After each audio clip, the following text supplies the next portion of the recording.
Hello. So here is the good news and the bad news about the deal that the Writers Guild of America struck with the studios and the streamers. So the good news is, of course, probably mostly what you've heard. They got huge wins on pay for writers, on pay structures, on amount of pay, on residuals, on AI. I mean, huge wins. And from a labor union organizing perspective, amazing, like a huge win of people and workers against corporations, amazing. That's all really exciting. I'm so proud to be a WGA member. I'm so proud we went on strike. So proud of SAG-AFTRA for doing it with us, all these things. So I'm not going to get too much into the details of that because whatever marginal wins or losses are there in those details, it's overall a huge win, and the WGA is rightly very proud. Now, here's the piece that it's really important to understand in addition to that. As I described in my last video on this subject, which you should go back and watch if you haven't yet, there are economic factors that make streaming a horrible business model for anybody, including these giant corporations.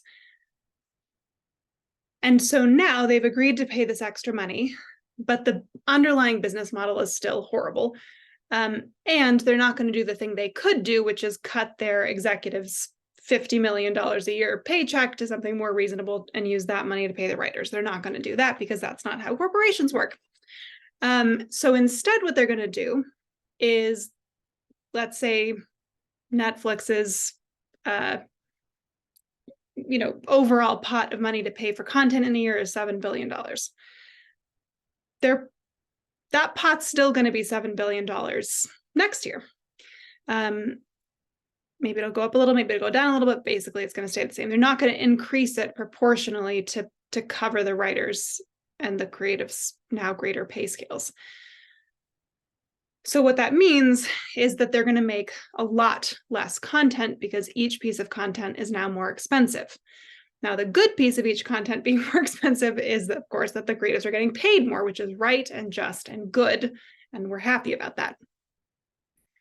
And there's even an argument for audiences that streamers in these companies making less content might actually even be good for audiences in a certain sense, because potentially that content will be of higher quality because they'll be more focused on it. Now, I'm a little skeptical of that. I think they'll probably make it more fast foody. I think that they have fired all their development departments for the most part, so they don't have people there who know how to create great content.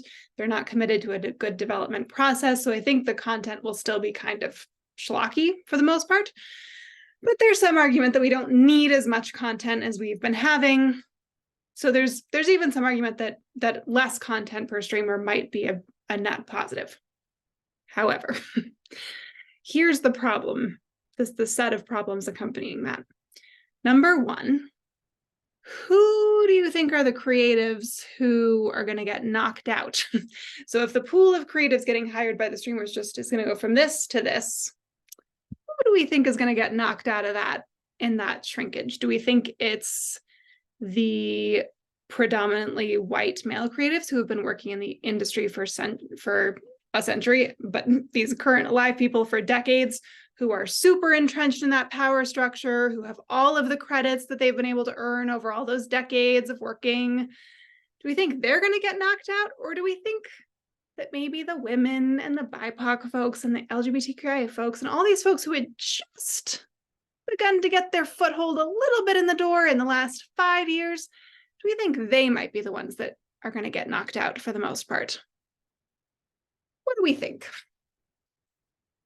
So here's the first piece of really bad news is I would wager that this is going to virtually erase the gains that we've made for those historically marginalized voices in terms of behind the camera roles over the last 5 years with the streamers, which is pretty disheartening. Those gains weren't great to begin with, but they were better than nothing. And I think this is going to make a giant dent in those gains we've made. So that's bad news number one. Bad news number two, do you think the streamers are going to take more creative risks on interesting, groundbreaking content?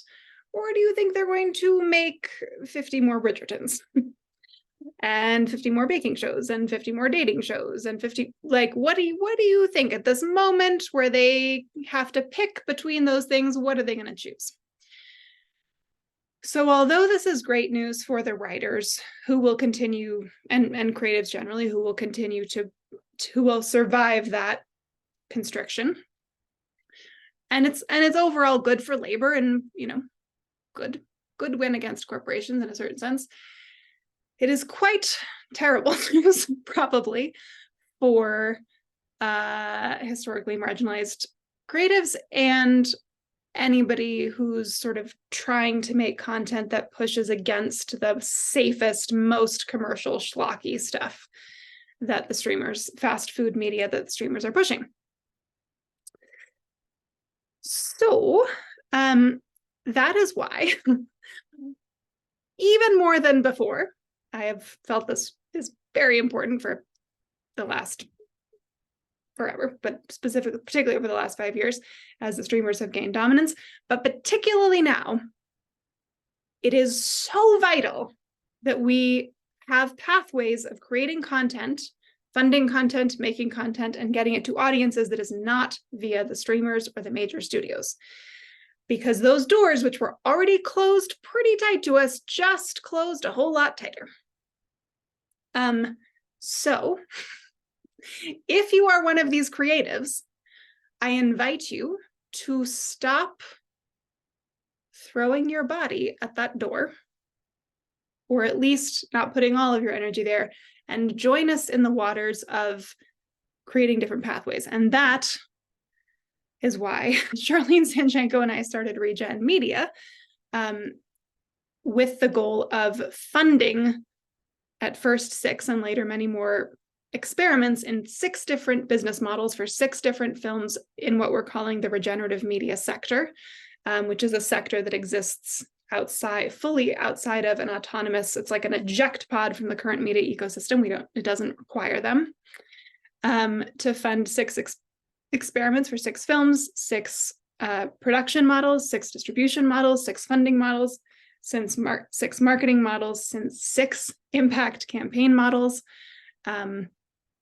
and building out infrastructure so that we can have sustainable business models for films to get made, funded, delivered to audiences without that system.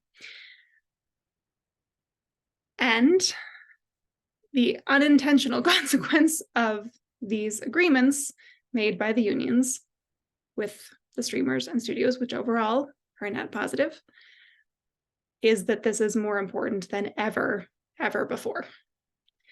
Come on out. The water's fine. Yeah,